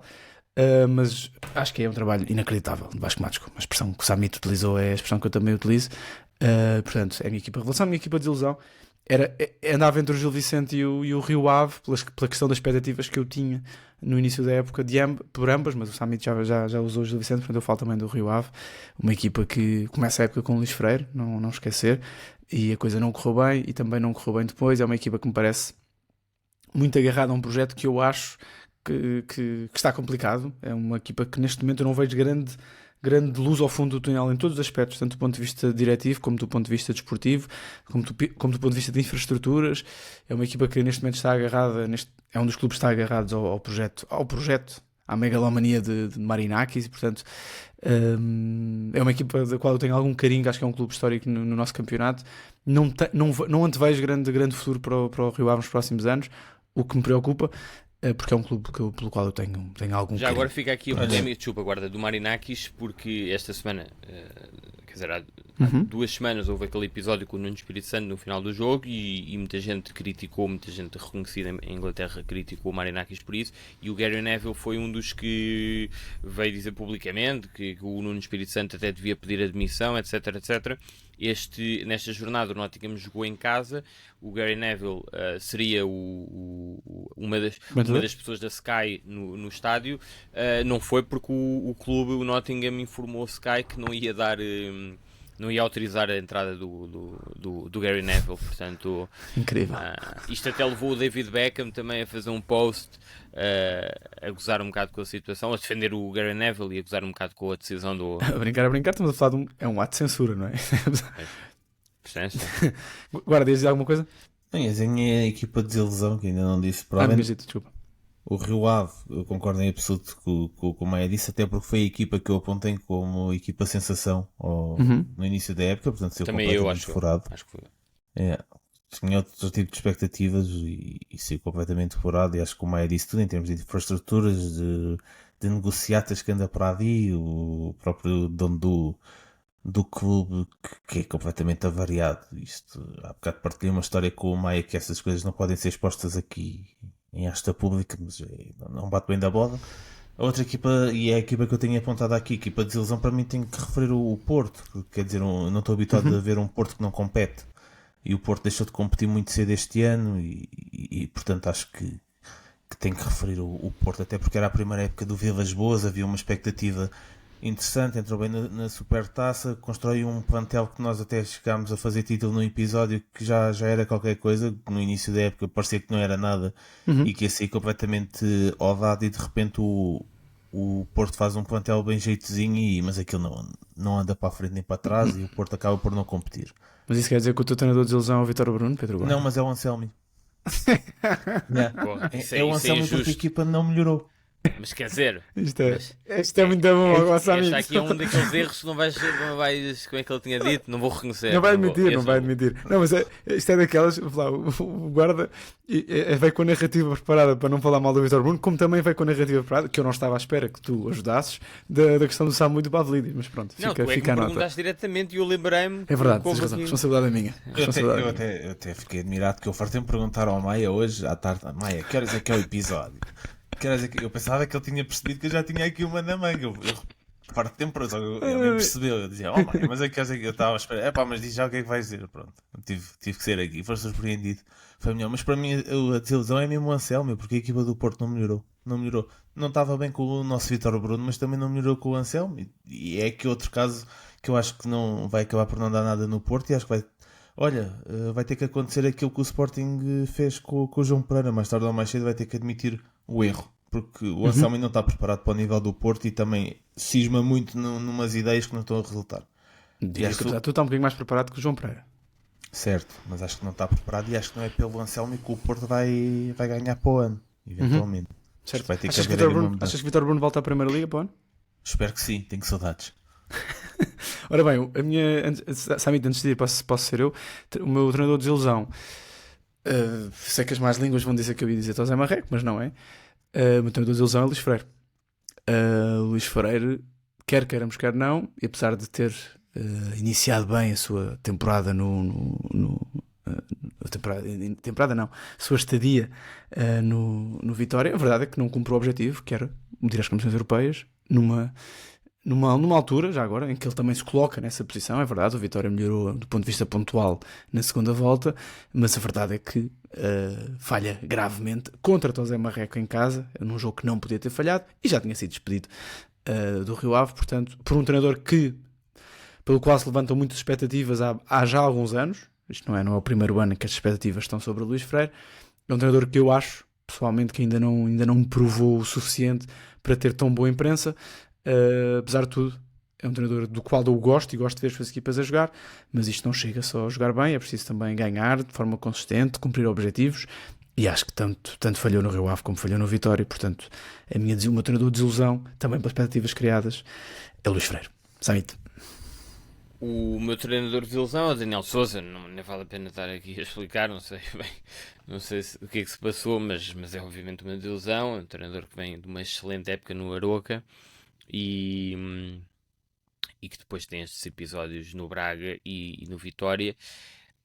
À primeira, pareceu-me também uma situação, quer dizer, eu continuo sem saber o que é que se passou, não é? Portanto, não vou estar aqui a fazer julgamentos, mas achei estranho da primeira vez com o Braga, mas quer dizer, o António Salvador também é aquele personagem que todos nós conhecemos. Depois a situação no Vitória foi muito estranha, portanto alguma coisa estranha se acontece ali naquela cabeça e na relação que ele tem com os clubes, e portanto esse é o meu treinador de desilusão.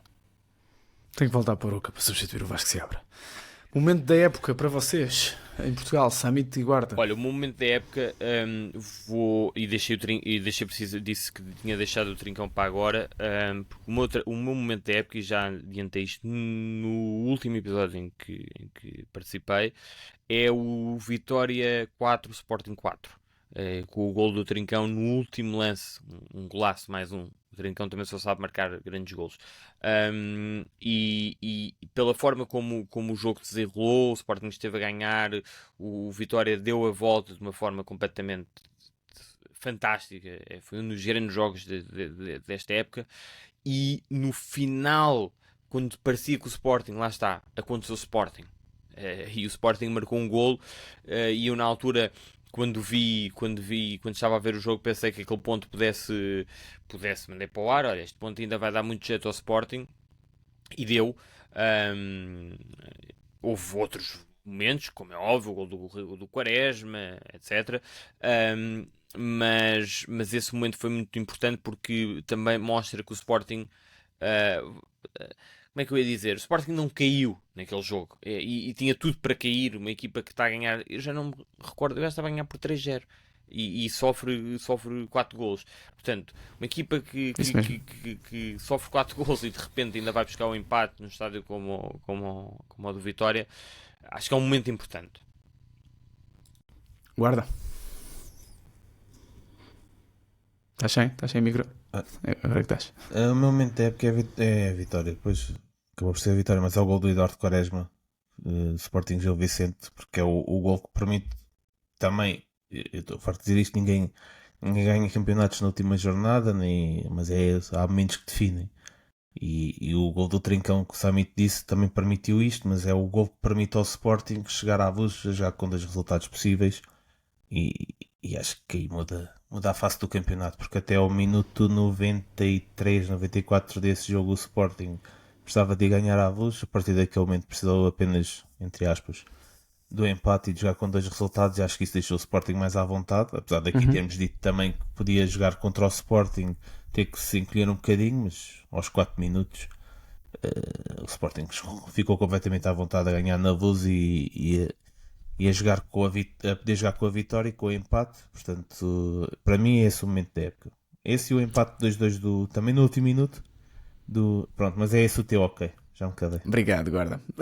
Não é isso, acho que é isso. Até pelas razões que o Guarda levantou, acho que antes disso o Benfica podia ter ido para o jogo com o Sporting em casa a precisar só de a poder jogar com 2 resultados, e falhou gravemente e redondamente em casa contra o Arouca. E portanto, para mim o momento da época é esse. Disse isso no estádio a seguir ao jogo, disse isso durante o jogo, disse isso antes do jogo, inclusive, é que aquele para mim era um dos jogos mais importantes, porque já tinha visto o Benfica falhar antes num jogo desses também em casa uns anos antes, e portanto para mim esse é o grande momento, não querendo desfazer aqui o mérito do campeonato de Sporting, mas acho que o Benfica teve oportunidades históricas, ou seja, o Benfica não teve a oportunidade, não teve só a oportunidade de passar para a frente ou de ficar à frente, melhor dizendo, nessa altura estava à frente, quando jogou em casa contra o Sporting e na penúltima jornada. Portanto, para mim, o momento da época é a forma que o Benfica não conseguiu ganhar o Arouca em casa, e que também dita muito aquilo que foi a época do Benfica este ano. Para fecharmos isto, internacional, eu queria fazer um destaque com uma equipa que o Samit já falou aqui, e com uma equipa que eu esperava muito pouco, um treinador que eu tinha algumas dúvidas que se iria conseguir impor na equipa para a qual ia treinar, que é o Chelsea, que de forma bastante surpreendente, diria, mesmo jogando com épocas do City um bocadinho mais fracas e também do Arsenal menos competitivo este ano. Acho que o Chelsea faz uma equipa que eu também não tenho particularmente gosto nenhum, mas acho que é uma boa época do Maresca, tendo este acesso à Liga dos Campeões assegurado e possivelmente ganhando uma competição europeia, mesmo que seja o filho pobre das competições europeias. Acho que é uma época de louvar por tudo aquilo que tem sido o Chelsea, não é? Portanto, apesar de tudo, dentro das características e das condições, que eu acho que não mudou muito nos últimos anos, acho que o Chelsea continua a comprar muito e normalmente mal. Apesar de tudo, esta época é uma época um bocadinho diferente das anteriores, nem que seja do ponto de vista desportivo. Portanto, para mim é revelar e relevar o Chelsea. Olha, para mim, eu despacho já isto. É o Nápoles, não por ser necessariamente a melhor equipa, mas é mais um trabalho absolutamente fantástico do Conte. Recordo que o Conte teve quase para bater a porta no início da época, que não estava contente com a política de contratações, e diz que encontrou o clube num estado muito pior do que aquele que achava que ia encontrar. Aliás, são essas mesmas motivações que o vão levar agora a sair. Não sei se já viram, mas ele vai sair agora, vai anunciar a saída amanhã, ou depois ou melhor, esta segunda ou na terça. E o Conte é 6 campeonatos que disputou em Itália, ganhou 5, ganhou uma Premier. É um treinador, acho que muito subvalorizado para aquilo que dá às equipas. Há de ter um feitio bonito também, mas o Nápoles não ganha assim tantas vezes. Foi apenas o 4º título, sendo que o 3º foi há 2 épocas atrás, creio eu, e os outros 2 foi na época do Maradona. Portanto, não nos podemos esquecer disso. E no início deste século o Nápoles andava nas divisões secundárias por causa daqueles escândalos em Itália, depois rebentam, depois há dívidas ao fisco, as equipas são penhoradas, acabam, depois voltam, etc, etc, etc. O Nápoles está bem e recomenda-se, vamos ver quem é que segue, mas tenho que destacar. E no seguimento disto vou destacar o McTominay, porque como podia destacar o Anthony ou destacar o Elanga, porque são jogadores que saíram do United e renderam. Acho que não é o que vai acontecer com o Garnacho. Isso será outra história que vamos falar de um dia destes. Mas há jogadores que saem do United e rendem, e o United parece que está vindo. O McTominay é MVP do campeonato. Para uma época incrível. E este gol no último jogo também, também é uma justiça poética. Sabem a melhor equipa ou outra equipa que queiras destacar? Olha, o Nápoles é claramente uma dessas equipas, e acrescentaria só tudo aquilo que o Guarda disse, a questão do Conte ter também se ter reinventado este ano no Nápoles. O Conte joga com um sistema muito particular, com uma linha de 3 ou de 5, como quiserem chamar. E este ano a verdade é que jogou muitas vezes em 4-3-3, portanto também soube reinventar, isto também para não estar a repetir aquilo que o Guarda disse, soube valorizar muitos jogadores, quem diria McTominay. É preciso também relembrar que o Kvaratskhelia saiu do Nápoles em janeiro, estamos a falar do melhor jogador do Nápoles, o jogador que provavelmente vai ser titular na final da Liga dos Campeões. Agora, a questão do Conte, e o Conte é um dos meus treinadores preferidos, a questão do Conte é que o Conte parece que não gosta muito de Liga dos Campeões, e portanto vamos ver para onde é que ele vai para o ano, mas de facto é um treinador notável, e lá está, é um treinador de grandes campeonatos, grandes ligas, é o Papa campeonatos neste momento. E a outra equipa, mas aqui também já não vou estar muito tempo, mas é o PSG, porque independentemente do desfecho desta final da Liga dos Campeões, acho que o PSG é a equipa que jogou melhor futebol na Liga dos Campeões. No topo do futebol europeu foi este PSG do Luís Henrique, e a forma como chega à final, as 4 equipas inglesas que elimina, é notável, e portanto gosto muito do Inter, do Inzaghi, mas independentemente do desfecho, acho que o PSG é a melhor equipa na Europa. Pensei que ias falar do Fenerbahçe de Mourinho, mas fica para outra época. Agora, só para dizer que o João Pereira garantiu a manutenção na Liga Turca, e portanto o João Pereira esteve envolvido neste campeonato do Sporting, esteve envolvido também na subida do Sporting B à Liga 2, esteve envolvido na Taça de Portugal, ganhou o primeiro jogo, se não me engano, foi o 6-0, já não me recordo qual é que foi o adversário, peço desculpa, o Amarante, exatamente. Mas também o Debast não ganha um jogo contra o Gil Vicente, aquele é o treinador. O Debast? Para a taça, não. O Debast? Um remate do Debast. É capaz. Sim. Não ganha esse jogo com o Amarante, que é para a taça. Mas só esse? Não sei se há outro, não sei. Eu acho que ele só faz o jogo. Portanto está em todo lado, ele cumpre objetivos. Participa bem. Portanto, tudo bom para o João Pereira. Gosto da provocação, e fugindo ao nosso José Mourinho. Pronto, fica mais um ano de sucessos para José Mourinho. Ora bem, fechamos então a 4ª temporada.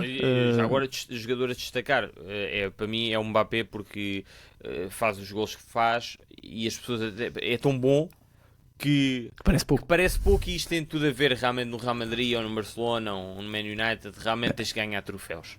É lixado. É verdade. Pedro Guarda, pensei que ias falar da época do Barcelona, não falaste? Ou de Rafinha, ou de Yamal, pronto, já percebi que... Já disse isso para outros episódios. Não? É verdade. Hoje não é sobre o melhor do mundo, portanto, é sobre os destaques. Ora bem, malta, deixem nos comentários, façam aqui esta análise que nós fizemos. Vamos deixar também nos comentários as categorias, é só preencherem. Obrigado por terem estado desse lado. Voltaremos certamente em agosto, em que moldes, como, com quem, logo se vê. Mas a ideia é voltarmos em força. Só queria deixar aqui uma nota, era deixar que a malta nos subscrevesse aí e tentarmos esta semana chegar aos 2000. Faltam 10 ou 11 pessoas, se não estou enganado, e portanto dava-nos aqui uma ajuda acabarmos a época em 2000, que foi um dos temas que nós quisemos internamente, e também já falámos aqui sobre isso. Portanto, se nos ajudarem, só subscreverem o canal, gostos, e partilhar com a vossa malta. A ideia, temos sempre recomeçado as épocas, à exceção da época em que tivemos na DAZN, temos sempre recomeçado a época após a Supertaça, e portanto cá cá vos esperamos, certamente, com a malta de sempre. Logo se vê. Portanto, alguma nota final? Samit, guarda? Não, boas férias a todos. E é isso. É isso mesmo. Pedro, guarda. Boas férias, estamos aqui em agosto. Vamos ver em que moldes, mas continuem aí desse lado. Só É isso sempre mesmo. vale a pena, né? É isso mesmo. Aproveitem o Mundial de Clubes, malta. Nós não vamos aproveitar, vamos tentar descansar um bocadinho. O Guarda e o Azevedo vão ver de certeza, porque vêm tudo. Até a competição de futebol 7 no Estoril tiveram a acompanhar. Já agora também uma nota final. A Rita, a nossa Rita, que esteve este primeiro ano connosco a falar de futebol português, já tinha estado ano passado connosco na DAZN a falar de futebol inglês, comentou esta semana uma final da Liga dos Campeões, a final da Liga dos Campeões feminina, e portanto um grande abraço e beijinho para ela, de parabéns. Continuação de bom trabalho para ela também e para o Azevedo, que são os dois membros aqui do nosso painel que têm trabalhado mais na área. Ao nosso advogado e ao nosso Pedro Guarda, um bom verão para vocês e fico à espera do jantar. Mesmo que seja, eu posso pagar a minha parte, não há problema nenhum. Portanto, é isso. Cá vos esperamos novamente para comentar o Benfica Sporting. Portanto, início de agosto, cá estaremos. Um grande abraço e até para o ano.